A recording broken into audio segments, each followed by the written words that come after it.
Hey, what's going on, Wes? Bro, it's West Day. Just chilling, getting ready to hang out, talk some VR. Nice. Best Yeah, day as yeah. always, right? Poor, poor. Typically, yes. Although I am rather fond of Saturdays uh, these days because that's my one day that I'm not working or doing anything other than playing VR. hmm But I still think West days are the best, and we'll call Saturday a close second. Okay, that works. I mean, West Day is definitely the best day for VR news. Poor Miles got last Friday and this Monday. There's kind of no news on either day, so it's like a lot of filler. And then here we go. Like the second Tuesday rolled around, it was like lots of news, and then Wednesday even more news. So we got some shit to do today. You ready for this? I said, are you ready for this?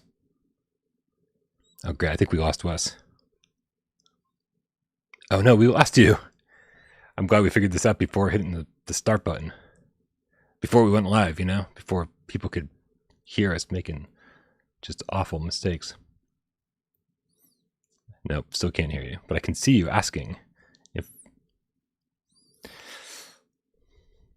Mm-hmm. Do you want to turn it off and turn it back on again? I can wait. These guys can wait. Yeah. All right. Cool. I'll see you in a minute. So, what's going on out there, everybody? Just drinking some coffee, hanging out, having a good day. VR skater keys went out today, which is nice. Nice little surprise. And no embargo, so we're going to talk about that a little bit today, which is fun. Very excited. Oh, no, Elbert says solo GamesCast. Absolutely not. Absolutely not. If you want that, you can tune into interactive chat tomorrow. Serial Killer, the kick flipping rail grind in Gamecast says it goes Thursday, Saturday, Sunday, Friday, Wednesday, Tuesday, Monday. That's you get the whole thing mapped out. I feel like you've been thinking about this for a while. Hold on. I gotta check on Wes. Oh no, I still can't hear you. What? How could this possibly have happened? Oh, he has an idea. He has an idea.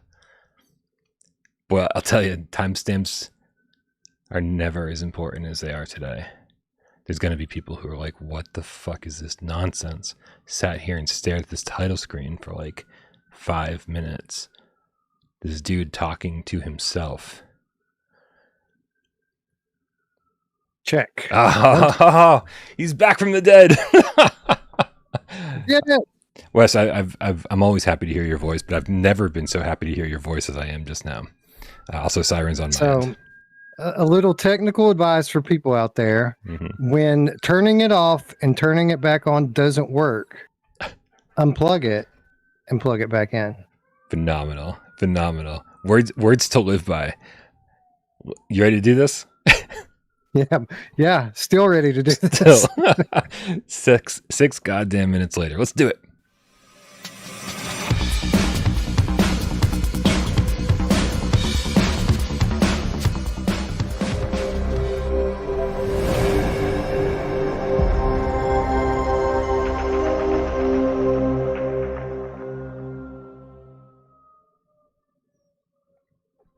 This is PSVR GamesCast Live. We film live every single Monday, West Day, and July's Friday, right here on PSVR with Parole. We do it live, 6 p.m. Eastern. We do it live for your viewing pleasure right here on YouTube. The only downside to being live is that sometimes you just gotta fucking wait.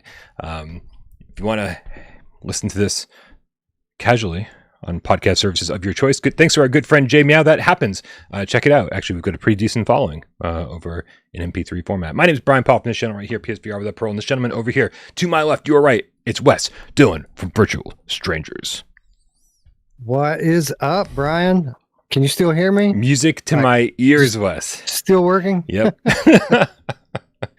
That's awesome, bro. How's it going? Just so you know, this is the PC gaming experience as well. Something doesn't work. Let's go try turning it off and back on and unplugging it and plugging it back in. That's why I love my PlayStation 5 and my PlayStation VR. Hell yeah, man. Hell yeah. I say all the time that I hate PC gaming, and I always feel a little bit bad about it because, there's a lot of great stuff happening on PC. I'm just not technically inclined. I'm not interested in turning things on and off again. I'm just really happy, Wes, that, today's issue wasn't my fault, because usually it is. Usually something over here, Tornado steps on something, she pulls a plug, steps on a power outlet, something like that. Today, no. Actually, fucking Nick in the chat says, what did Tornado step on? Yep, it wasn't me. We had a couple tips here we want to make sure we get taken care of before they get too far away from us. First, coming from our good friend Professor Lilith with the $5 tip, says, the Sunday multiplayer survey is now posted in the Discord. Choose Knock, Altair Breaker, or Cave Digger 2. Archery, swords, or greed. You got a preference between? I know you're not a Knock fan, Wes, but you got a Knock, Altair Breaker, or Cave Digger 2.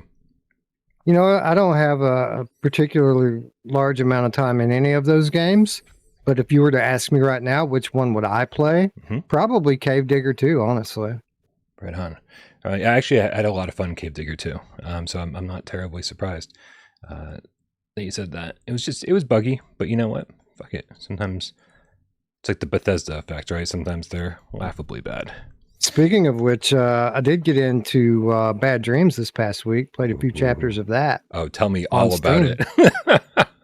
Oh, on Steam? On Steam, yeah. Ooh, how's that version looking? Visually, it looks really good. I was impressed with it, to be honest. Like, it was a little bit buggy, but not like super buggy. I mean, there were a couple of things that I picked up and put when I held them in my hand, and they kind of got stuck there for a little while, and then they would float away from my hand, even though I was still technically grabbing them. But I mean, other than a couple of small things like that, my experience was pretty good, man. And this is the type of game that we don't have enough of in VR. This kind of, nightmarescape scenario where things could change at any moment around you. And I haven't finished it yet, but through 3 chapters, I'm really enjoying it. Excellent. Yeah, it's I'm glad to hear the Steam version looks good, because I feel like, if the PSVR2 version looks good when it comes out, and it seems they're already polishing up some of these bugs, or ironing some of the problems out that I experienced. So, so even my review is becoming less relevant by the day, which is just, the greatest thing in my life. It's like, put all this fucking work in this shit, and it's no longer. I mean, let's be fair. I'd rather have the game be good than my review be relevant. But yeah, it's good. I'm going to be real excited to go back to this once we get the PSVR2 version, especially hearing some good things about the Steam version. And so now I'm like, do I finish it? Do I wait? I think I'm probably going to wait. It's not that long, and that way I'll have something fresh to look forward to in October. How far along am I? If you don't want to, get too detailed about it and spoil too much, like I'm 3 chapters in. Am I getting there, or I'm just kind of halfway, or where am I at? I don't remember chapters specifically, but I mean, it's about 3 hours long. Well, I played it for about 3 hours, so it's longer than that for me. I'm just now starting to get into where the combat is really starting to pick up. Or up until this point, anytime I've encountered enemies, it's pretty much been about running away from them. And now the game is starting to become more populated, and I'm having to fight a bit more. Interesting, huh? How's the backpack inventory working? Because I feel like once I got it down, because once I realized this game wasn't Saints and Sinners and it wasn't going to control as fluidly, then I was fine. But it took me like a good half the game to kind of come to terms with that fact. All right. I mean, it isn't something that I use particularly a whole lot. I mean, I like the idea that at the beginning of each chapter, the things that you may have dropped are magically back into your backpack. Like if you drop your flashlight or your glow stick or whatever. But I mean, it serves its purpose. I mean, I don't like the inventory slot being right on my chin. That kind of gets annoying sometimes. I hate that, yeah. But as far as like the backpack goes, there's like 5 or 6 slots, and all but one of them have a specific thing that goes in them. So there's like 2 weapon slots, there's a flashlight slot, a glow stick spot, and one for something else, and then there's like a miscellaneous thing on top. I've barely used that. I think I put a pack of cigarettes in it once. I haven't, I pretty much just use my backpack to grab my flashlight after I lose it. But it works. It's fine. All right, good to hear. Good to hear. I'm just reading through the chat, making sure we didn't miss anything because we're off to a rough start. So I feel like I'm still getting caught up. All right, good to hear. Hey, by the way, getting back to Professor Lilith's Sunday multiplayer meetup. If you guys aren't familiar with that, if it's your first time joining us for a Sunday multiplayer meetup, so many PSVR games out there, so many PSVR2 games. People complain there's no one to play with. Stop complaining. Join our Discord. Click the link in the description below. Come join the greatest community of all time and come play with the Gamecats every Sunday at 2 p.m. Eastern. It's the best place to hang out. So give some of those games, multiplayer games in your library, some love. And stop complaining that there's no one to play with, because there are. You just gotta make the effort. I like blaming the consumer, Wes. People love it when I do that. It's your fault that there's no one playing now. I mean, technically, that's why we're so popular, Brian. Yeah, right. Macho Vasquez in the chat. What's up, Macho? Miss you, love you, can't get enough of you. $5 tip says, can't wait for the Green Hell versus Song in the Smoke comparisons. Will be interesting to see how, if they are different, and how so. As the only one on this panel today, Wes, that's played both games. You're the one that's gonna be able to tell us that, but I can't wait to. I'm purposefully kind of not reading too much into what Green Hell entails, because I want to experience this for myself. I want to see just how different it is myself. I loved Song in the Smoke, but also Song in the Smoke was the game that made me like survival games kind of for the first time. And so I'm hoping that Green Hell follows suit and says, oh, not only do you like survival games, you're going to continue to like them for this game specifically. Because I could get in there very easily and go, oh, I don't like survival games. I just liked Song in the Smoke. I guess we'll find out. But what's your feeling on this, the comparison at the moment? They're similar in some ways, obviously with them being the same genre, but they are very different games. Just in general, Song in the Smoke, it's very quiet, solitude. There's kind of a backstory or lore, if you will, but it's nothing that's too defined, and something you have to kind of discover on your own, where Green Hell is more based on realism in terms of the world that you're in, and it's a story-driven game. So the story plays a pretty big part in what you're doing during the game. There are similarities, though, other than just the obvious thing with them being both survival games. There is a bit of I don't know how to describe it, a bit of a mystic side to Green Hell. It isn't all realism. I remember you saying specifically about Song in the Smoke that you enjoyed that the developers didn't hold your hand with every single thing and left some stuff for you to kind of learn on your own. Well, you're going to get that with Green Hell too, although I don't know you're going to like it so much because it's tough, man. The forest will provide everything that you need, or the jungle rather will provide everything that you need, but you won't know what you need until you try it and die, and try another thing and die, and try another thing and die, and eventually you'll be able to figure it out. Your journal will fill out and you'll know what to do, but it's not easy. The game is not easy. As far as which one's better, I've went back and forth on it. I really like both of them a lot. I kind of tend to favor Song in the Smoke because I like the mystical side of it.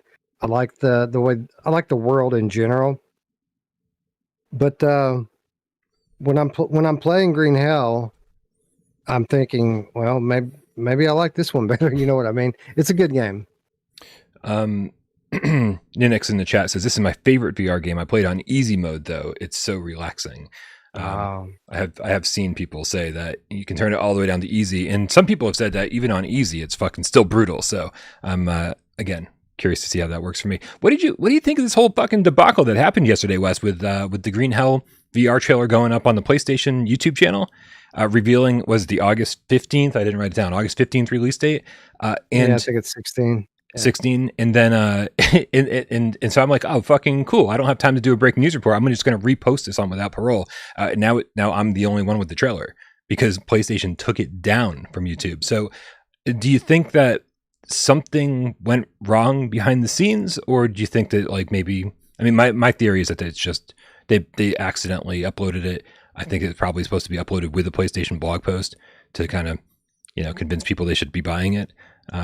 And something just kind of got lost in translation. Is that reasonable, or do you have a better explanation? I think that that's likely. But it is interesting though, because it makes you wonder, okay, if there's supposed to be a blog post with this, maybe there's going to be more than just this in the blog post, maybe we're going to get more. Now, again, I hate to stoke the flames of speculation because we've been burned so many times by those flames. But no, I think it's a fair assumption. I don't think that there's like a problem with the release date or anything like that where they had to jerk it down really quick. But you're probably right. I'd say that sometime this week or maybe early next week, there will be a blog post to accompany this trailer, and it'll all be back out in the open. Yeah, makes sense. I don't know. I hate to be so negative on Sony because I do love them so much, but man, I just feel like they just drop the ball on this kind of stuff all the time. And so when it happened, I wasn't like terribly surprised. People are like, what happened? Do you think it means the release date's wrong? Absolutely not.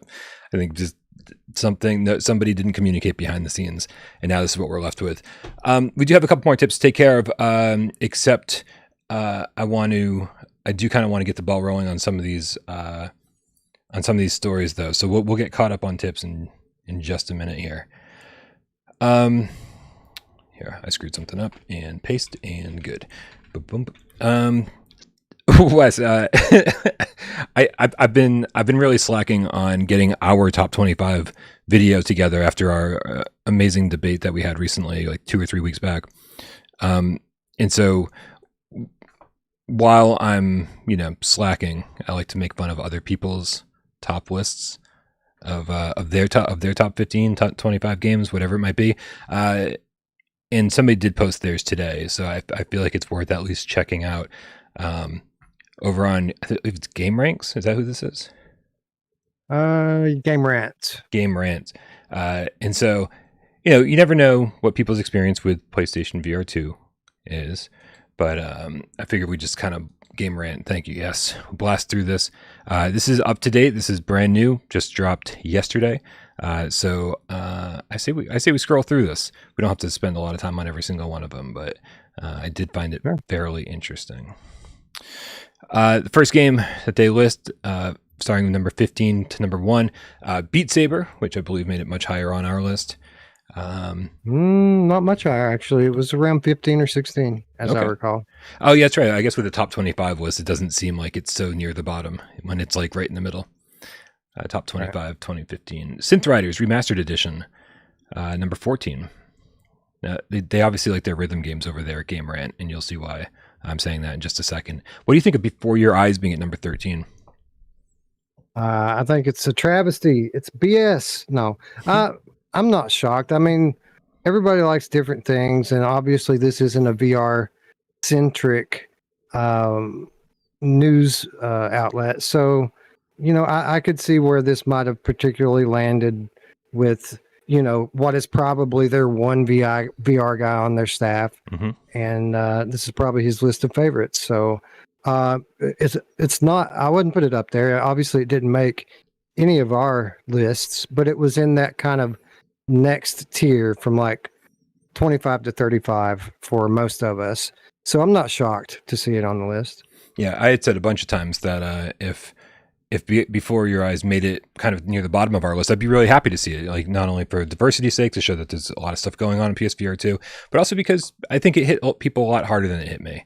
I think if you're sitting in the headset and crying for an hour, like I think that means it impacted you more than it impacted me. Like, I shed a tear or two, and I was like, "This is fucking beautiful." But didn't really resonate with me. Horizon Call of the Mountains 12. I think it's in a great place. Poker Stars did not make our list to the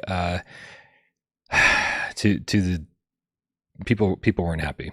Wes. Okay, wait. Elvert wasn't happy. I should say that. At least one person wasn't happy with our list. Poker Stars didn't make it. Was fairly high on my list though, so I'm happy to see it here.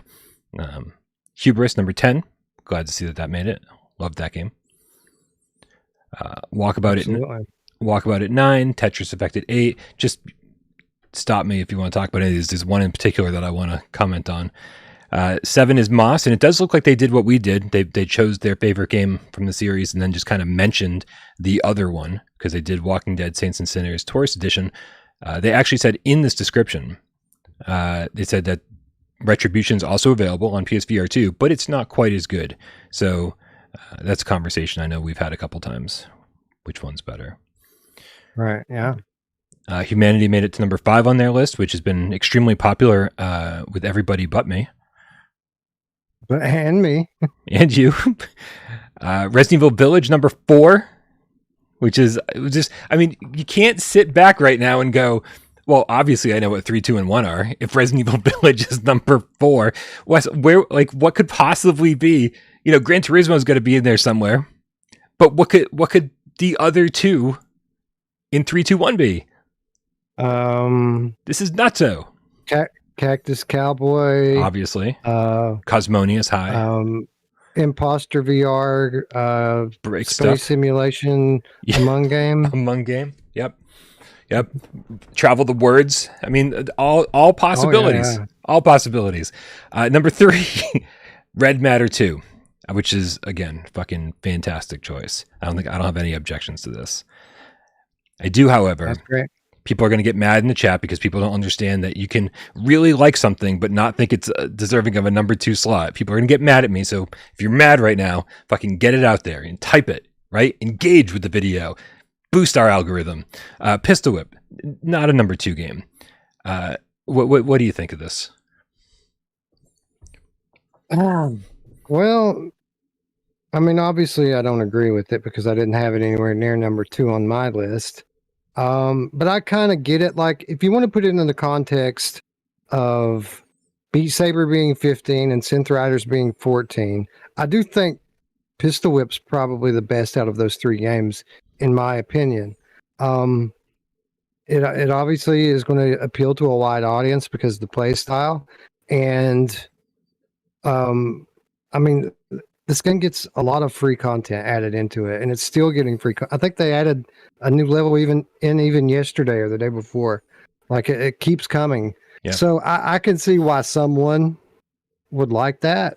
I wouldn't put it on my list in the top 10 because it hurts to play it. It hurts you physically. So like I don't recommend these types of games to people normally when they're going to be in physical pain after playing them. Okay. It's good. It's a good game. That's fair. Solid. Yeah, it was surprising that, like, if they're obviously a fan of rhythm games, but the other rhythm games they placed at the very back of this list, you know, Beat Saber 15, Synth Riders 14. It's like Pistol Whip is that much better than these games for you. Anyway, I don't want to belabor the point, but it is interesting. In the chat, FoodTube says Pavlov. Yeah, didn't make the list. Just saying. And then of course number 1, Gran Turismo. If that wasn't number 1 after, you know, the other things that made the list, and I would have been real upset. Yeah, who was it in the chat? Said, who was it? Oh, Jordan F says, I think Village doesn't get proper credit because they played it on the flat screen, so it didn't seem new enough to be a top 3 game. I think that might be true. Obviously. Possibly, yeah. I did exactly what I wanted to do. I waited for the VR version to come out before I even fucking watched the full trailer of that game. And I feel like I did the right thing. Oh, Jordan F says no Synapse. What the heck? Yep. That's a good point. Yeah, man. A lot of good games. Are you going to have before your eyes on here and not have Synapse? That's insanity. Yeah, agreed. Alex with the $2 tip says, it ain't August anymore. It's AugWest now. Oh, yeah. You used to get 1 day a week, and now you've got a whole goddamn month, Wes. A whole goddamn month. The military doesn't even get a whole goddamn month, Wes.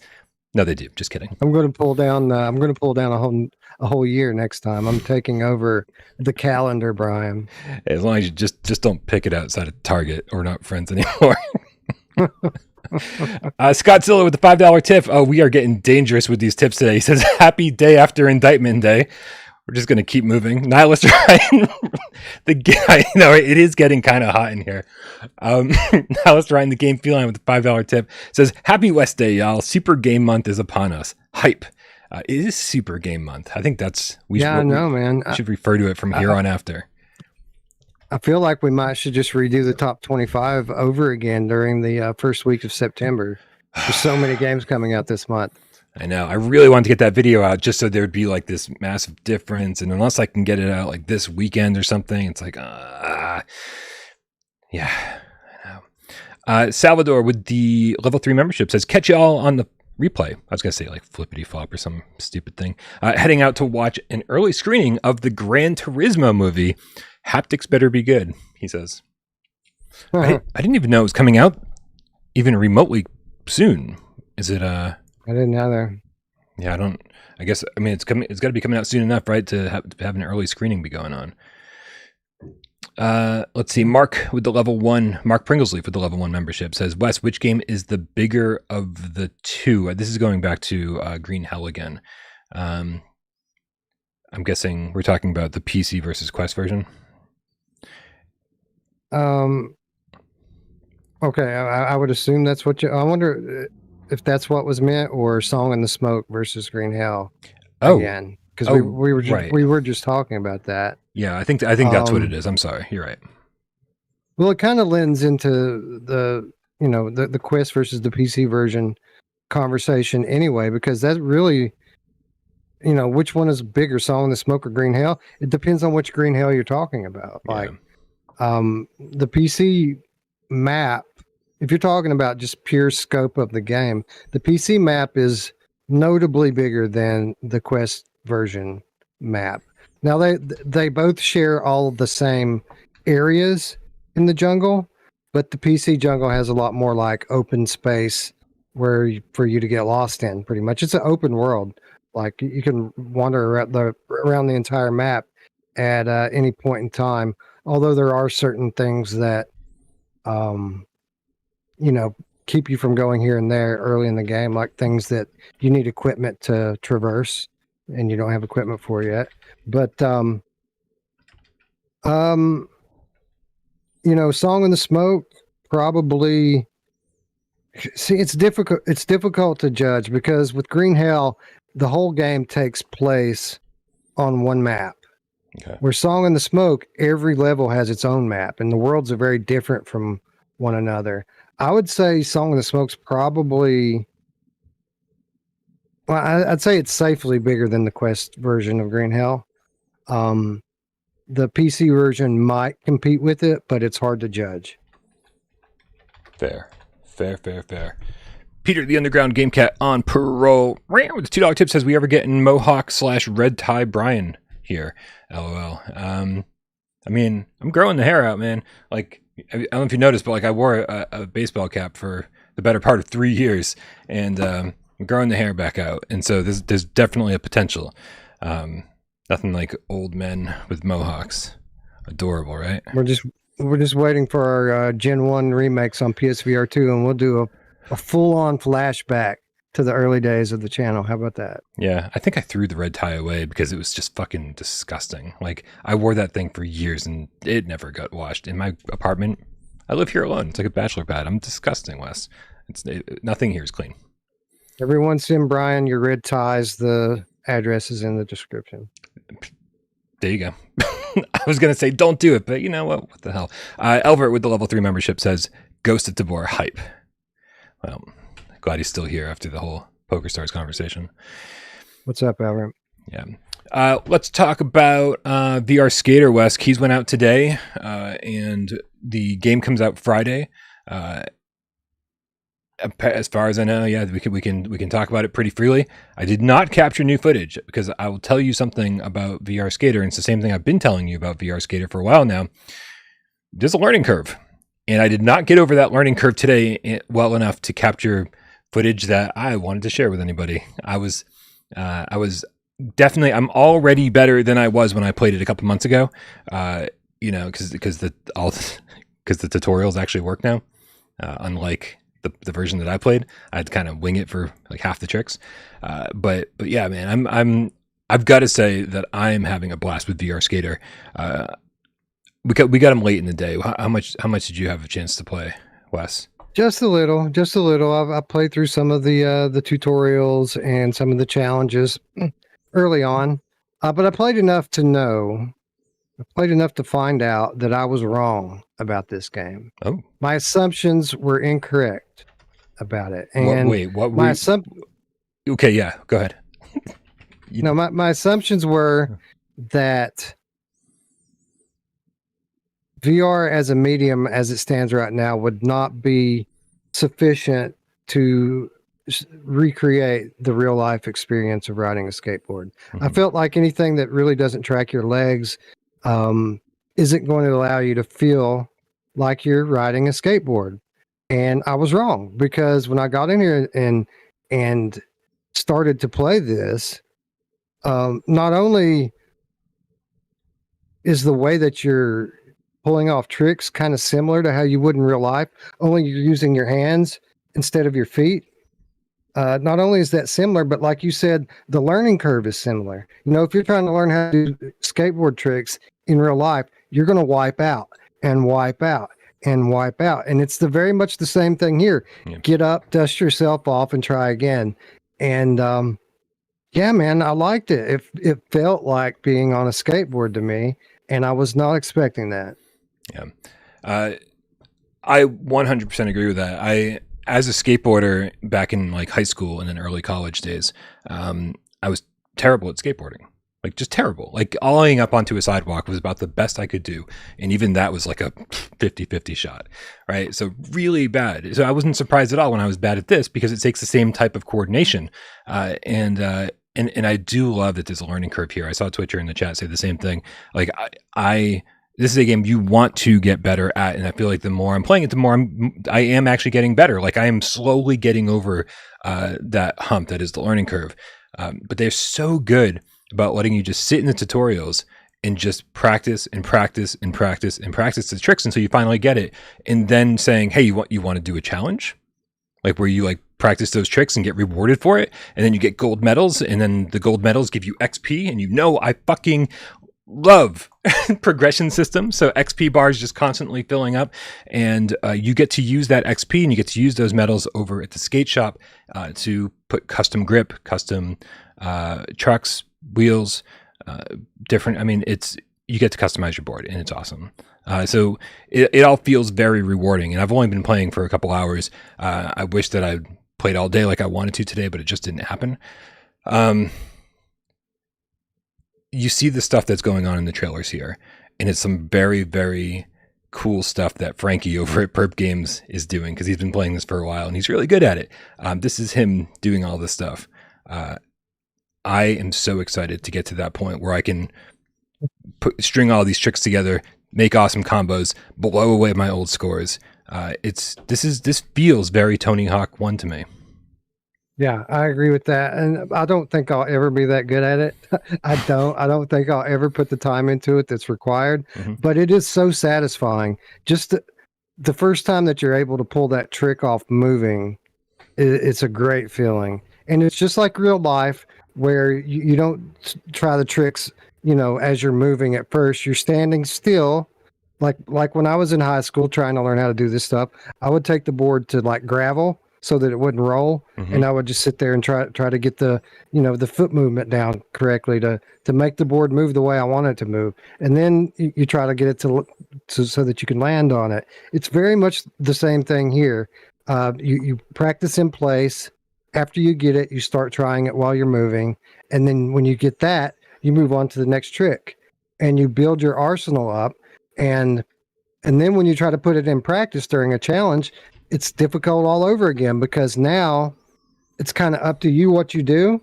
Right. And after you've learned 4, 5, 6 different tricks, it's kind of hard to have that muscle memory to be able to freestyle. So like obviously you'll stick with kick flips and stuff a lot at first, and then over time you'll add one more trick into that, and eventually, I'm assuming, obviously I haven't put that much time into it, I'm assuming that one trick at a time your freestyle arsenal will build, and that's when you'll start into the campaigns style stuff in the game, and I'm sure that's when it'll be truly a rewarding experience. Yeah. Yeah, that's what I'm finding so far, for sure. I haven't even made it through all the tutorials because I was too anxious to get out there and just, play. But I know that there's been at least a little bit of concern out there that's like, oh, this isn't like just like some open world skate park, and no, it's not. But the reason I compared it to Tony Hawk 1, I mean, the music sounds like it's I believe it's all new music that all sounds like it's straight out of the era when I was playing Tony Hawk 1 on PS1. Music was good. Yeah, actually. Absolutely. And I don't say that very often about video games in terms of like licensed music. This is really good. So it has like the same kind of vibe, and the level design I feel like is fairly similar. Like Tony Hawk 1 on PlayStation 1 had kind of wide levels where you kind of like go off and do your thing, but you had a starting line and you had a finish line way at the end of a super long corridor, right? So while you could backtrack, you were mostly kind of going straight. Remember that in the mall level? I remember that in the school level. There's all sorts of stuff you can do. This keeps you moving forward, but the amount of exploration you can do to your left and right is big enough where I don't think anybody should be complaining. Like, this is a great first step for VR skating games. I hope that the next one, does give us a little bit more, but this is an awesome first step. This is exactly what I was hoping for, to be honest. Yeah, give me a multiplayer spectator mode for the next gen. I know we can't do it in this game. I understand that. That's not what I mean. But the next one, I want full body avatars. I want a spectator mode so that people can watch each other take turns trying these tricks and watch each other wreck and wipe out. Because I don't know about you, but my skater days, some of the most entertaining parts of that was watching people wipe out, getting the skate videos, and just watching the crash section over and over and over again. Yeah. I feel like that's an element of skate culture that this game hasn't tapped into yet. Yeah, agreed. So, so far so good. We'll be keeping you posted. I'm going to do my best. There's no way I'm going to have a review of this out tomorrow because I play games too much before I review them. I'm going to play for the rest of the night, pretty much all day tomorrow, and then I'm going to do my best to have a review ready for the launch of the game. So stay tuned for that. But so far, having a great time. Miles Dyer in the chat says, Brian, does this work with the 3D rudder? That would be good, actually. Great. Now we're sitting down playing skateboarding games. Can we get any less immersive, Wes? I was thinking about this because I did play this game standing, which isn't something I typically do. I typically always sit. But while I was standing playing it, I was thinking to myself, I bet I could sit and play this because of the way the controls work. I bet you could sit and play it. I don't know that I would, but because it would kind of break immersion a little bit. It's funny. People rail against artificial locomotion in VR games because they say it breaks immersion. Because in game your feet are moving, but in real life they're not. Which I don't get that immersed in VR games that I forget whether or not I'm in the real world. Anyway, that's always been my argument. Like, I'm fine with artificial locomotion because I still recognize that I'm in a game to begin with. But that's not a problem here. Like, when you're standing up in this game, it makes a difference because you're literally standing how you would be standing if you were skating in real life. And it kind of helps to build that immersion up. So while I think you could play this game sitting down, I think this is one of the few cases where I would advise against that and say that people should probably stand up to play this. Yeah. I'll have to try it sitting down because you're right. Being completely controller based. Yeah, it's interesting. Very interesting. Yeah.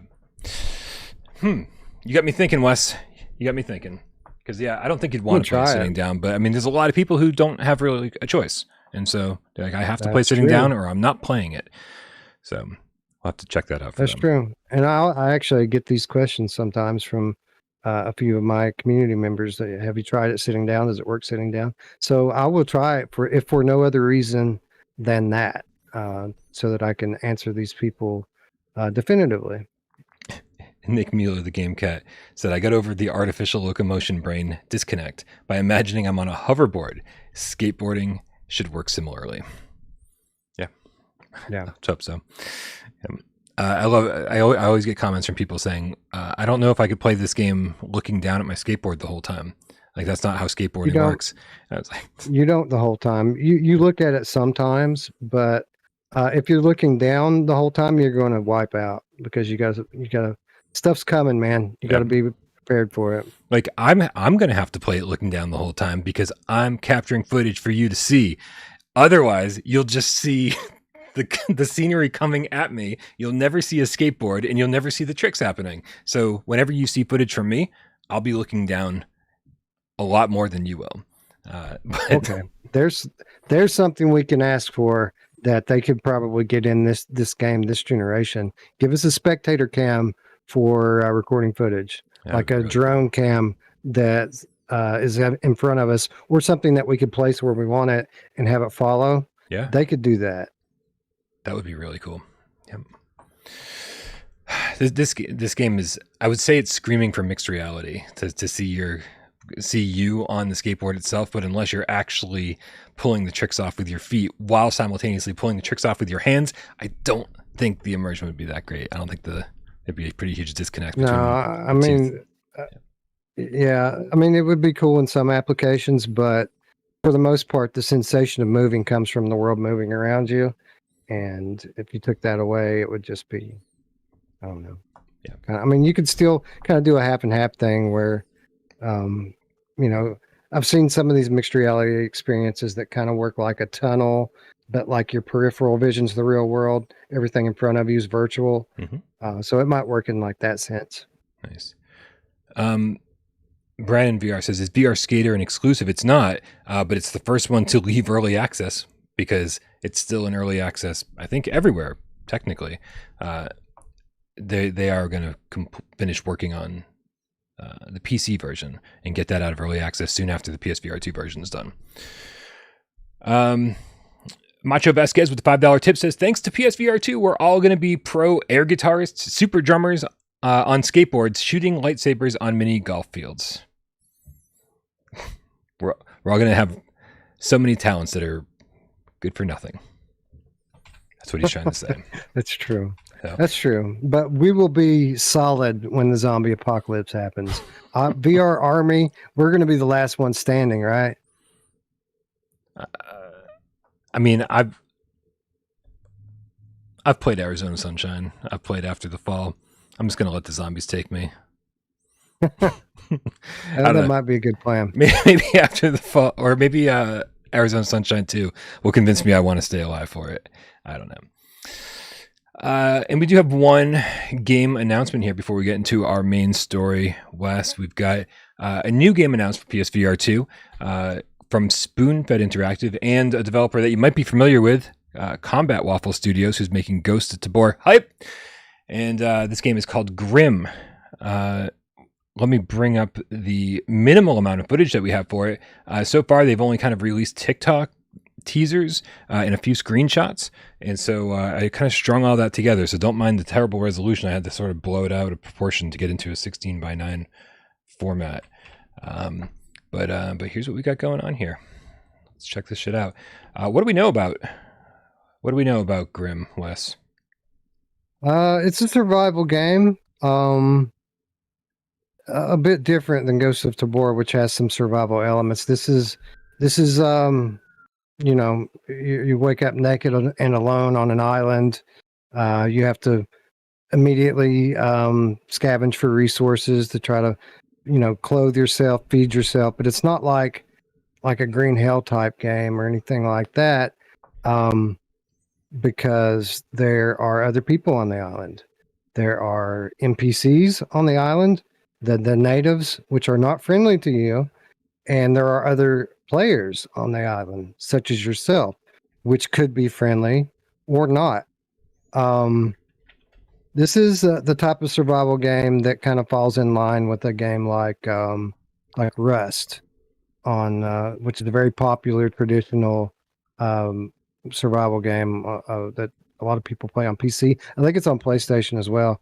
But if I had to compare it to another title, that would probably be the one that it's most like. So so it feels like it's taking the Ghost of Tabor formula and adding a whole lot more survival mechanics into it. Is that fair? Yeah, there's a lot more survival mechanics. It's a lot less militant than that game. Obviously, that's kind of like a tactical military sim type game. This is pure survival. And while there are guns and stuff in this game, it's stuff that you're crafting and making from scratch. So you're not going to start out with a gun, and you're not going to see one for quite some time. The beauty of it is that it's a persistent world. This is the difference between Ghost of Tabor and Grim. It's a persistent world. So you're trying to live, you're trying to scavenge, you're trying to build up a base, you're trying to stockpile things that you need. You're teaming up with friends to do so. And when you're done, when you turn the game off, it's still going. Like, people can raid you when you're not playing. People can take everything that you have when you're not in the game. So you have to make sure everything is secure. And you can do that by locking things up or by taking shifts with your friends, have somebody come in and guard the base while you go to work or go to sleep. It's a persistent world, and that's kind of the hook of these sorts of games, is that there's always people in there, and there's always people trying to take what you have, even when you're not there. That might drive me crazy because I do, from everything I've seen, I do like the survival elements of it. I like the Steam store page listing has a giant bear coming at you. You're walking around with a torch, to light the way at night. I'm sure, as like every game, it's probably more dangerous to explore at night, but maybe more dangerous for nature, maybe less dangerous for people. I don't know. There's got to be advantages and disadvantages, right? But it looks like you're building a lot of stuff, a lot of great mechanics involved in this. And I'm really not familiar with games like the one you just described. I'm not familiar with how like a persistent world would work. I've never actually turned off a game and said, "Gee, I hope nothing bad happens while I'm gone." So this will actually be kind of new for me. The beauty of it is what it does to people. So it's like makes the them only paranoid. reason I know the only reason I know what Rust is Mhm. is because I for a long time I got into watching these YouTube videos people made from Rust, and what they do is they make these things called trap bases. So they build up this what appears to be a normal base, right, where you and your friends would have all your stuff. But the way the thing is designed, if they go in a certain door or something, they kind of fall into a trap, and now they're in the basement. There's no way for them to get out unless you let them out. And the beauty of this is because people so covet things in this game and resources that they'll do anything for you not to kill them. So a lot of these videos I would watch where they would catch 2 or 3 members on a team, they would be trapped in a room, and then the guy would come on the intercom and say, "All right, you have 15 minutes. I'm only letting one of you out. So fight to the death. Last man standing gets out. And if you guys don't do it, I'm just going to kill you all and take all your stuff." So like that was I got hooked on this for a while because these videos are hilarious. People will turn on their friends in a second. And even the ones that are loyal just end up getting stabbed in the back. It's great. It's really good. All right. I wasn't completely sold until just now, and I think that absolutely did the trick for me. So I'm glad you clued me into how this shit works. That's awesome. Yeah. I don't know how much of that kind of mechanic will be built into Grim, but it's that type of game. Grim, for what it's worth, is still very, very early in development. What's here right now is just really the basic alpha stuff, and they're only just now starting to build it out. But it's very promising if they're able to bring their vision to fruition. And knowing these guys again that made Ghost of Tabor, knowing their capability, I would bet that they come pretty close. This should turn out to be something very good and very fun. Nice. And you did do some digging for us before the show. No release date yet. It's just saying kind of 2024 everywhere. And there is some crossplay going on, right? Yeah, well, there is some crossplay. So from what I was able to learn today, I did reach out today to kind of see what I'm allowed to talk about and what I'm not. So it is coming to all three major VR platforms. This is coming to Steam. It's coming to Quest 2. It's coming to PSVR2. Whether that is concurrent or they have different release dates, that's still up in the air. I think they're going to kind of wait and see how development goes before they announce that. But there will be crossplay between PC and PlayStation. Quest 2 will not support crossplay. It'll be its own standalone world. And there you have it. Exclusive breaking news. PSVR without Parole. Good job. All right, man. I think it's time we get to our main story of the day. Although, I don't know if you saw this in the chat. We have always lived in the Castle Marycat. It says, I want to trap Wes in a basement and force him to perform musical numbers from Sondheim shows. You know who else loves to trap me in the basement? I do. Still have scars. I still have scars from it, Ryan.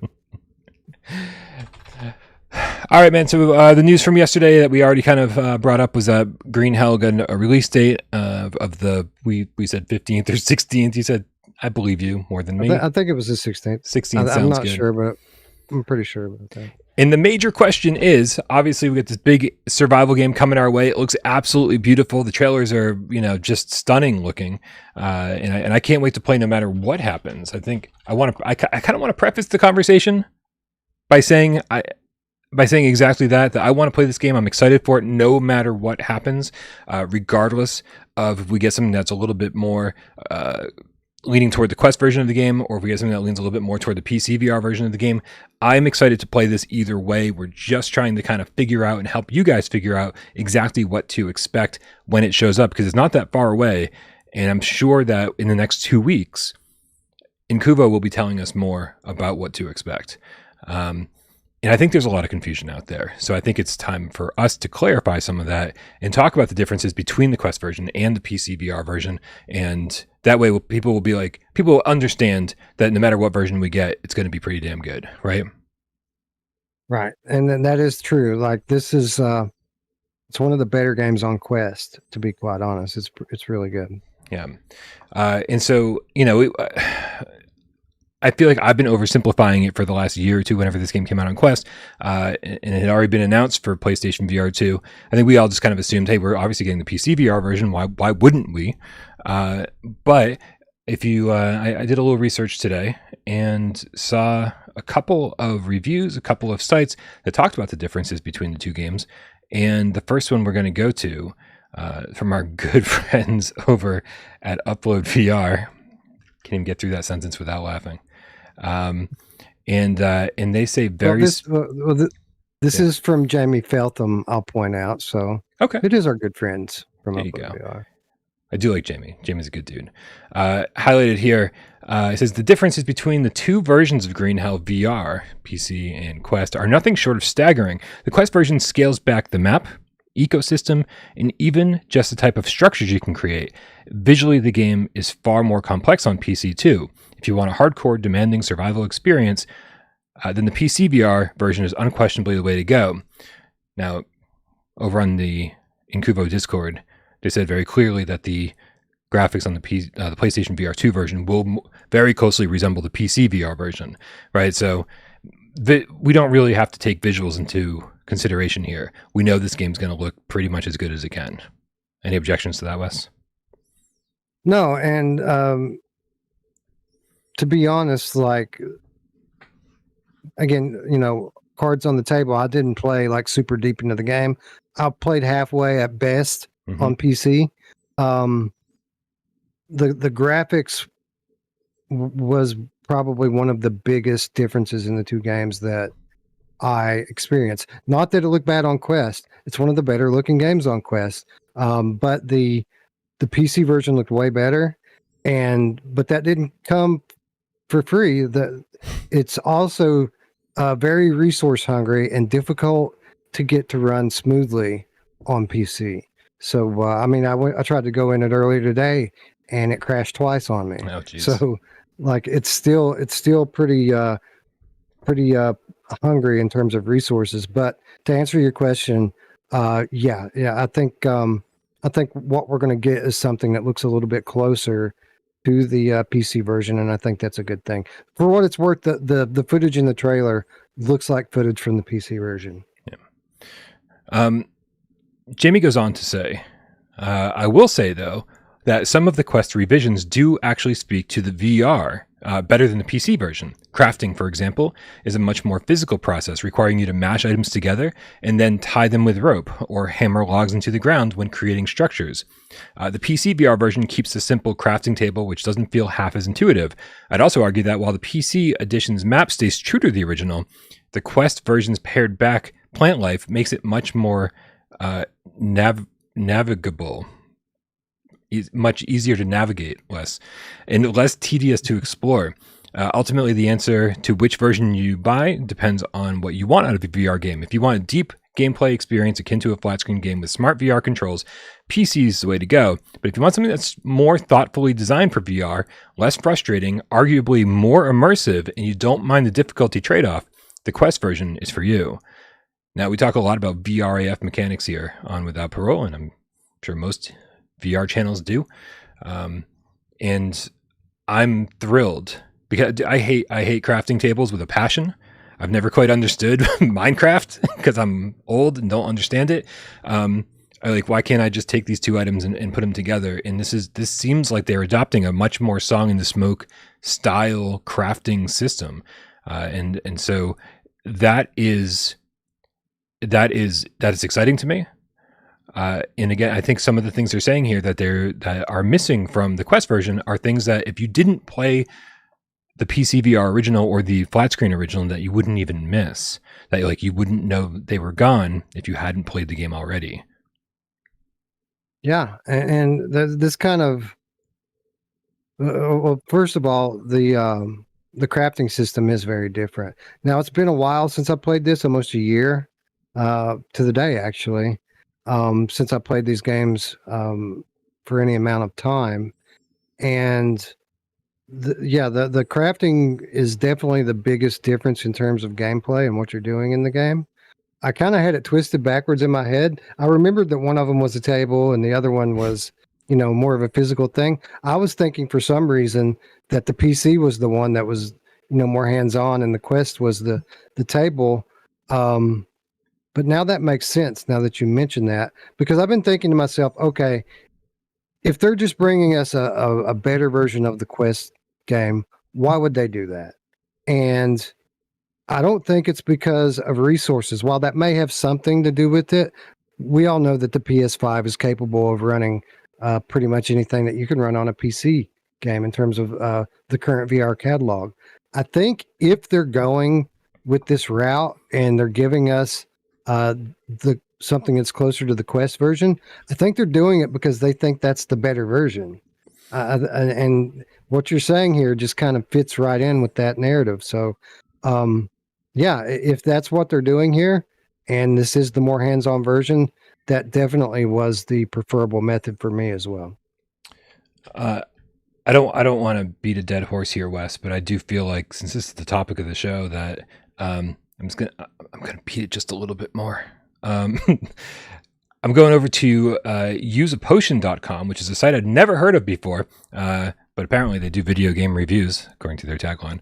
And they actually had a decent review of the Quest 2 version, which at a certain point does go over the differences further. So I just want to read this paragraph off in case there's anything we might have missed. Although anything we missed, I think Substatica in the chat has already covered, because who says, by the way, both versions, great games.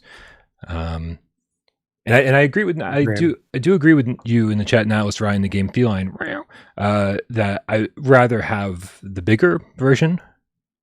Right, but again, I'm trying to remind myself that if I haven't played the bigger version, I won't know what I'm missing. But we'll see. So the paragraph in this that I'm sort of focused on It says right here, I mentioned at the start of this review that Green Hell VR is a bit more trimmed back than the original game, which is something players will notice quite quickly. Whilst there are less structures to craft and enemies to face off against, the map is also substantially smaller, with some areas completely cut away. Sure, there's still plenty of room for exploration, but there are less areas to discover or get lost in than before, which does make the Amazon itself lack that overwhelming sense of presence. At the same time, you'll spend less time lost in wondering where to go. So it has its perks. It's both good and a bad thing depending on the kind of gameplay you want. It's exactly what Jamie Beltham said for different reasons. But it's something returning players won't find easy to ignore. Those who are completely new to Green Hell, though, they wouldn't notice and will be able to simply enjoy it as its own survival experience. And that is exactly what I wanted to hear.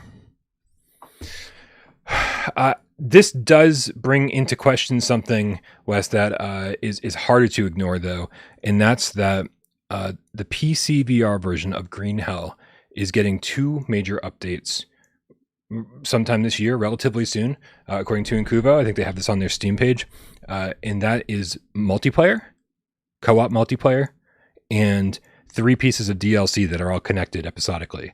And what I'm concerned about is that this news, that maybe we're getting a prettier Quest version of Green Hell, means that we might not be getting the co-op and we might not be getting DLC.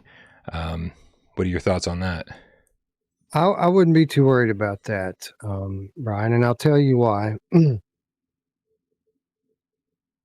I would actually look at this kind of in a different way. So, first of all, when you talk about the motivations of game studios and developers, especially bigger ones like Incuvo, motivation number one is always going to be to make money. Mm-hmm. You want to support the platforms where the players are, not only because you're making money, but because you want people to play your game. So I would find it very hard to believe that they would put any kind of significant amount of resources into PSVR into something that's going to be exclusive to PSVR, when for the most part, in terms of active players, if it's not the least of the 3 major platforms right now, it's going to be soon, because PSVR2's user base is growing at a more rapid pace than the PSVR user base is growing. So there's that. And this kind of plays into something I was thinking about a moment ago, or earlier today, when I'm trying to think, why would they bring us the Quest version on PlayStation versus the PC version? Well, I already mentioned one, that they think it's probably the better version, but another reason that they could be doing this is because of the multiplayer. They want the 2 biggest player bases to be able to play together, right? So it would make sense that if they're going to build out a PlayStation version, that they make it so that it's compatible for multiplayer with the biggest platform, and the biggest platform right now is Quest 2. So I wouldn't be too worried about that. I would imagine that anything that PC gets, that the other platforms are going to get as well. Now, will it all come at the same time? I don't know. A lot of things come to PC first, because that's where all of these games are developed initially. Like, right. PlayStation games are initially developed on PC. Quest games are initially developed on PC. So it's the easiest to launch on Steam. But I would be very surprised if we didn't get all of this stuff on PlayStation VR as well. Also, this is the last time I checked on Steam, I'm 99% sure it wasn't on sale. Green Hell VR was listed as a $25 game. Why does that sound extremely cheap to me for something of this much substance? Yeah, it was $30 or $40, I think, when it launched. Okay, so the MSRP just came down at a certain point. Most likely, yeah. I'm thinking this was a $30 game, but it might have been more. It might have been $40. All right, so we got to keep our expectations in check as far as the price is concerned. If it happens to be a little more expensive than the Steam version, then that's probably the reason. $30, garbage. Now I'm worried about it. I'm just kidding. I mean, That was our entire conversation around Crossfire. So, yep, Right. yep. I think that was it. Oh, and one last thing. The reason that this conversation actually came up, I'm always really thankful to viewers who are more observant than I am and more astute than me, paying attention to smaller details, things that I wouldn't notice. Somebody did mention in the comment section of the trailer saying, "Oh, you can tell this is the Quest version because of the map, because the PC version is open world and the Quest one isn't." Well, I want to give a shout out to VR Demon who spammed the chat before the show started and said, someone mentioned in your last video that this was a Quest port because of the map not being open world. In the PC VR version, it's not open either.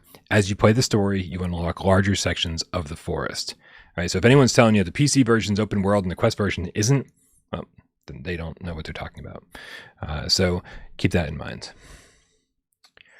Yeah. I did compare the maps. Which, if what you're saying is true, well, no, that's not. So I did directly compare the maps after hearing this. Nice. I brought up the trailer and paused it right on it, and then I have a gameplay available on Virtual Strangers when I played the PC version, and I paused that right on when I was holding the map up. They are different maps, so that kind of points to this being the Quest map. I would recommend everybody go watch that Let's Play, but don't, because we just said you don't want to know what you're missing. Judge the game based on what we get, not what we don't get. However, Virtual Strangers does all sorts of good things over there. Wes and his friends killing it with PSVR2, PCVR, Quest, all sorts of VR agnostic coverage. So make sure you click the link in the description below and join the Virtual Strangers community and check out their videos. Anything going on over there before we do 20 questions? What's the new hotness? Well, I mean, we got some good stuff planned. It's still kind of up in the air now whether or not we're going to be able to do a show on Friday. We've got a good one planned. Like, the plan for Friday is we're doing Mod Week. So we're playing Ratchet and Clank Rift Apart using Reshade in full 3D. And then we're doing Uncharted, which just got the Luke Ross mod. So that's a full VR mod for Uncharted 4 and the Lost Legacy. So that's the plan. That might make me like Uncharted 4. Yeah, well, I loved Uncharted 4. It's one of the last traditional games that I played completely through before I got my PlayStation VR, and I haven't looked back since, but I really enjoyed it. I think Uncharted 4 was the game that made me go, I don't think I like flat screen games anymore. Because I loved 1, 2, and 3, and even Golden Abyss on Vita. And then 4 was just, I mean, super formulaic and just felt so bloated. Like, just like I've had. That's a lot of game. There's a lot of game there for sure. This is the only Uncharted game I ever played, though. So I wasn't like sick of the formula by this point. To be honest, I had gotten away from traditional gaming early in the PS3 generation. Like, it had been many years since I'd played anything other than retro games. Then when I heard about PlayStation VR, I knew that, I've always been interested in VR as a technology, even before it was a thing. When it first came out, it was out of my reach in terms of price. Mm-hmm. When I heard about PlayStation VR, I knew I would be able to afford it, but I still couldn't get it all at once. So what I did was I got my PS4 for Christmas one year, fully intending on getting the VR headset later, and it was the Uncharted bundle is the PS4 that I got. So nice. Uncharted was packed in with it, and in addition to that, I also picked up a copy of The Last of Us for $10. So wow. I basically played all the way through those two games, and like, wow, what have I been missing? And then I used GameFly to play some other stuff like BioShock and things like that. But yeah, and then VR came in October, and we all lived happily ever after. But I enjoyed Uncharted 4, and I look forward to playing it in VR, hopefully this week. But as I was saying, I don't know if there's going to be a show on Friday because I got some personal stuff going on with my family that I have to go tend to, and I don't know if I will be back in time to actually do everything I need to do. Listen, I'll go to the recital so that you can do the show. It's not a recital. It's actually a medical emergency type thing. So, sorry for making a joke about something serious. It's all right. It's all right. I'm a person who knows how to take a joke. It's fine. But no, I got something serious I got to go deal with. Hopefully I'll be able to get back and get all the stuff that I need to done before showtime so that we can have a show. But regardless of that, this Sunday there will be a show, and it's going to be everybody's favorite game of the month. We're doing game of the month this week, so everybody tune in Sunday for that. People kind of dig these game of the month shows. Oh man, Super Death Game Show just missed the cut. It was off by one day. We'll get to that. We'll get to that next month. For sure. Yeah. Dude, it's funny. Sure, go ahead. Sorry. I was going to say, I'm sure that Green Hell and Crossfire and Firewall aren't going to be able to compete, but we're going to play them all just to make sure. Yeah. Super Death Game Show. I think was it Dan Kiefer? Correct me, Dan. I know you're in the chat right now. Correct me if I'm wrong about this. He's like, that was the most positive review of a 4 out of 10 game I've ever heard in my life. I can't. I agree. I can't wait for the next 9 out of 10 so you can rip it apart. That's the dude, and he's not wrong. He's not wrong. I actually really enjoyed getting into Super Death Game Show and starting it. I was like, this is really fucking cool. Like I had no idea. My expectations were really low, so I think that helped. And then when I realized, like, oh, this is it. It's like if it's like super cheap, if it's like $5 and you like don't mind, there's only gonna be like an hour or two at most. Like, fucking pick it up. That's why I was so positive about it, because it was kind of cool. But there's so much to not like about it as well. So it was Dan. Okay, thank you.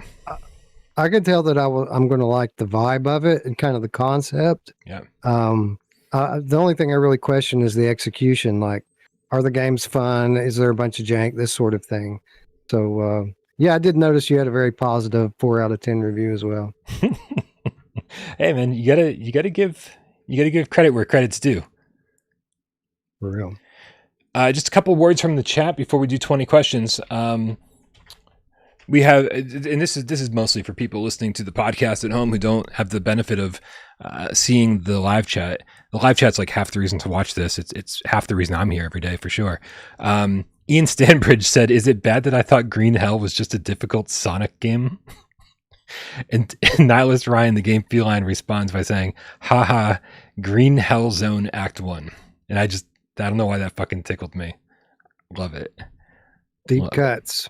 Old people in our chat, Brian. Some old people in the chat. It's true. And then we got Tommy Morris in the chat. He says, "I'm one of those people who doesn't say a goddamn word. This is my second full comment. Same as the first. I would totally buy a Gamecat / without parole branded VR mat." I know Miles just got the conversation on that going again the other night. He sent out an email, and we're going to see what happens. But as soon as that deal goes through, we'll let you know, because I want one too. I'm telling them, I'm gonna be like, we don't need any money from you. Just make sure that all the Gamecast people, like all the hosts and co-hosts, get a free one, and that will be the payment. You keep the rest. They look really nice. All right, man. Edition. Yeah, Gamecat Meetup 2024. Yeah. Commemorative gaming mat. Oh, dude, I got to print up new wristbands, because every time we've done any kind of meetup, I've always had black wristbands that say "Without Parole Gamecat," and it's like I still got to book my room. I still haven't booked my room or my flight or any of this stuff. I got to get with it, man. Oh man, I'm so nervous. Like I feel like no one but me took it seriously.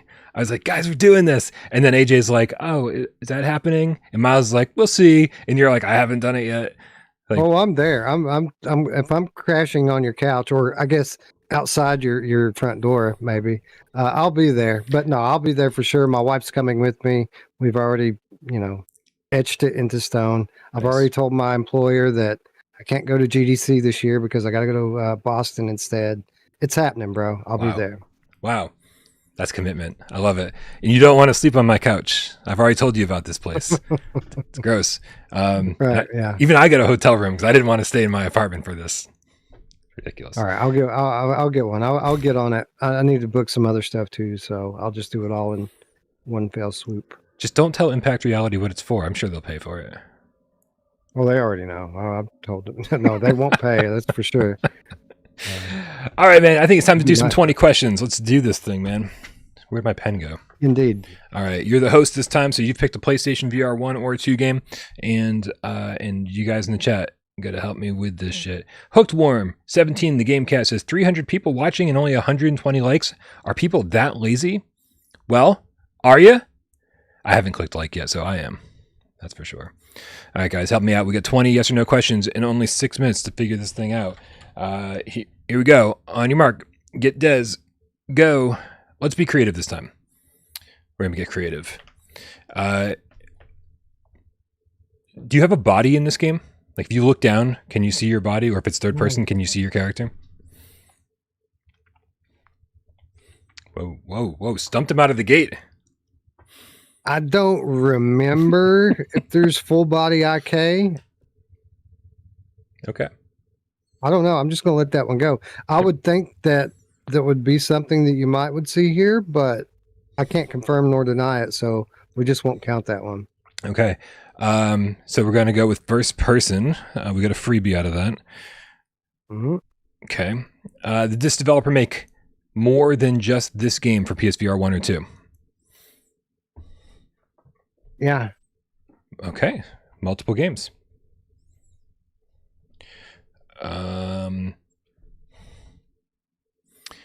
Was this game available at either? I'm trying to work as many questions into a single question as I can. Was this game available at either launch, the PSVR 1 launch or the PSVR 2 launch? Either one.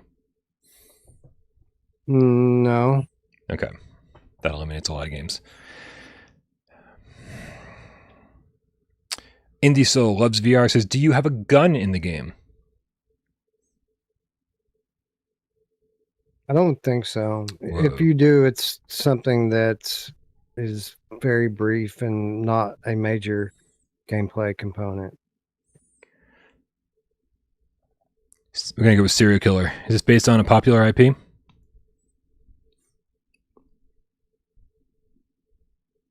Popular?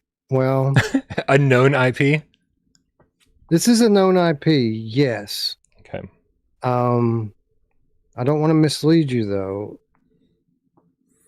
It's, I mean, I might as well just No. go ahead and give you another. Just say, if we know it's a known IP, you answered the question. Is the known IP from video games? Yes, this is a known gaming IP. Right. That's on me to ask that. So. Okay. All right. I didn't know because I know a lot of times we're asking this to figure out if it's Star Wars or Spider-Man or stuff like that. Right. Okay. So based on a known IP.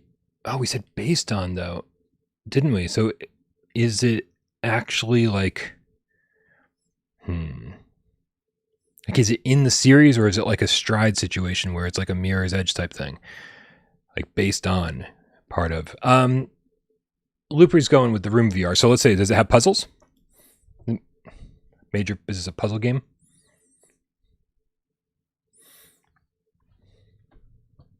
I mean, if you had to kind of put a genre on it like that, it would probably be considered a puzzle game. Okay. All right, that eliminates a lot of things too. Mark Pringlesleaf is asking exactly what I was going to ask. Does it have full locomotion? Yes. Okay.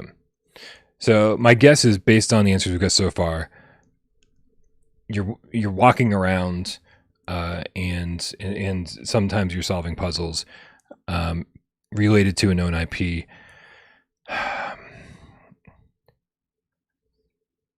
Did this game come out within the last?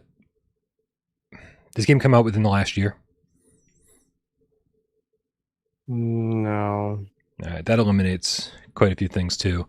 No. So that not only did that eliminate Hello Neighbor Cosmo, but that eliminated every PSVR2 game. So this is a PSVR 1 game. Okay,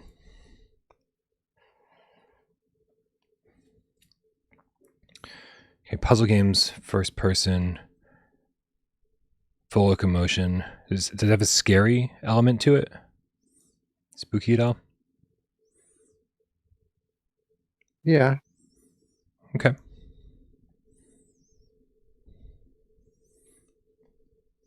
See, Looper said Intruders, but I can't remember any other games that they made, and I know that. Hmm.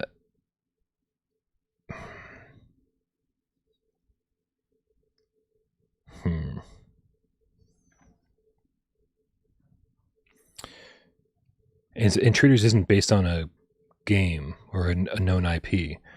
Paranormal Activity is based on a known IP. Don't Knock Twice based on a known IP. But those are also not games. Those are based on movies. Does this exclusively use the DualShock, meaning not moves or aim controller? Exclusively use the DualShock? No. Okay. That's 10. Is it a top 25 game? Asked Roy Schwartz. Like one that would be in the list? I doubt it. How many questions do we have left?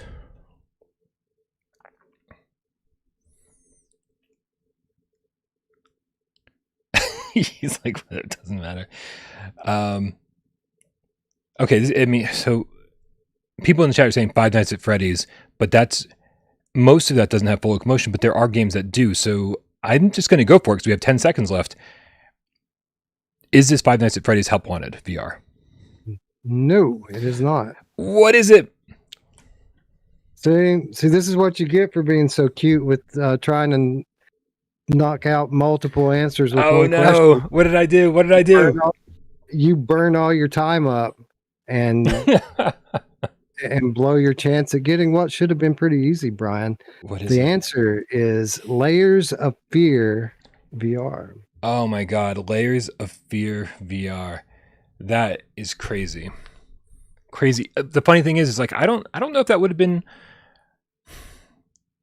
Yeah, I mean that's the interesting thing is that like I was thinking about all the different horror games and like I don't know if I would have come across this. I'm sure the chat would have because they're smarter than I am. Sometimes that happens, right? Where you just draw a blank on something that should be obvious. Yeah, well, we didn't get a great version of it, right? Like we got kind of a crappy version, and so it sort of faded from my mind before it should have. It's an old game, like it's a port of an old flat game. Mm-hmm. So even like the PC version, while better, it's still an old game where you're still kind of using button prompts to open up drawers and stuff and opening a million drawers and never finding anything in any of them. Like there's a lot that feels dated about Layers of Fear. What's good about it is some of the stuff it does is very unique to this game. Some of the sequences that you play through when you go through the game are really cool. So certainly a game that has a lot of unrealized potential for VR. I'm hoping that one day they convert the remake into VR because I'm sure that's much better. Is that what Layers of Fears is? Is that a remake or is that what you're talking about?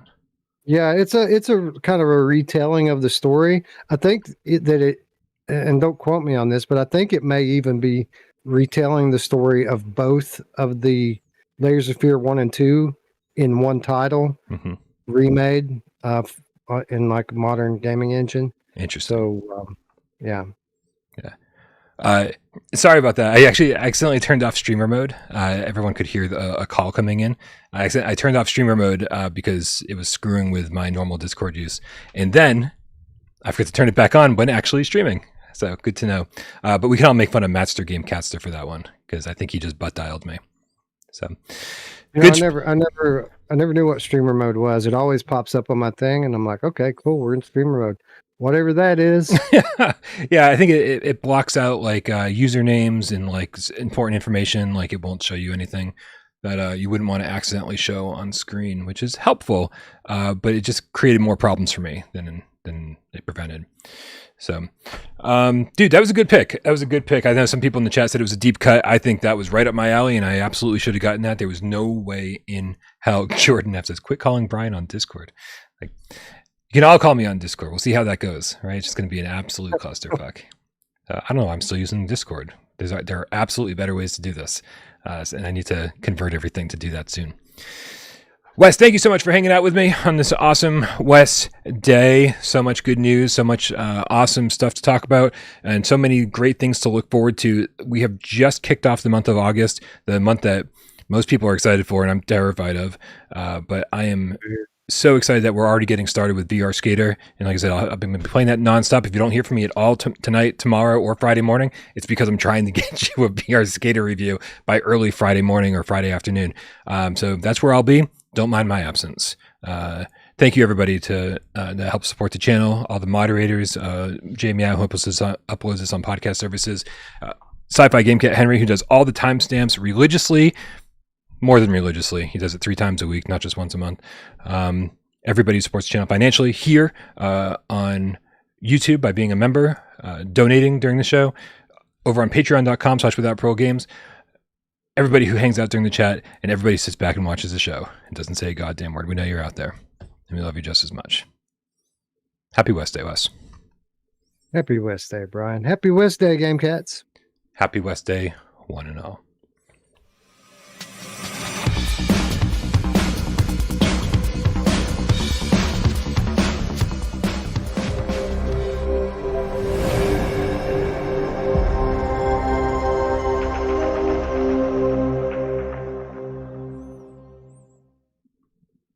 Ruthless Metal in the chat says, is VR Skater good? Just wait for Sci-Fi Gamecat Henry to put the timestamps in and then rewind, because talked about it for a while. But yes, it is. It's very good. It is good. Yes. That's all I got. Feels good. It feels good to play. It's one of those games that, like, I could totally see myself like burning hours in this game and not realizing it. You know what I mean? Yeah, for sure. Because you get focused, or at least that's where I've been. I've been focused on saying, oh, I want to, I want to ollie up on this car and then grind this rail and then pull this trick off as I come off the rail. Like it's like this sort of like you imagine a combo, a set of tricks in your head that you want to do, and you just do it over and over and over and over, just like real skateboarding. But I can actually do some of this. And we didn't even mention. Is there a function in the game to record your runs? Like if you have that perfect run where you nail every trick, can you like play it back at like it's a skate tape or something? Oh, I don't know. I'm gonna have to check that out. I hope so. Oh man, you just made me realize we're gonna have so many cool clips of the week. Because so many people have been doing walkabout hole-in-ones, which is great, but but variety is good. So once VR Skater comes out, like guys, if you pull off some awesome combos, make sure you send those in for clip of the week over on Discord. Click the link in the description below. Join our Discord. Oh, that's what I wanted to say. I didn't mention that the haptics in the Sense controllers are so good. Like as you're like, if anybody's ever been on a real skateboard and is like skated down a sidewalk and just knows what the vibration and the sound of the trucks and the wheels are, like this tick, tick, tick, tick, tick, tick, tick, tick, until you hear that, and it's like the perfect sound, but it's also you feel it in your Sense controllers, and it's just perfect. Like whoever made this game, by the way, Deficit Games I think is like 2 people, so another amazing game coming out of a very, very, very small team. They obviously know their shit. I love it. You ready to go? I'm ready to go. Let's go. Good night, everybody.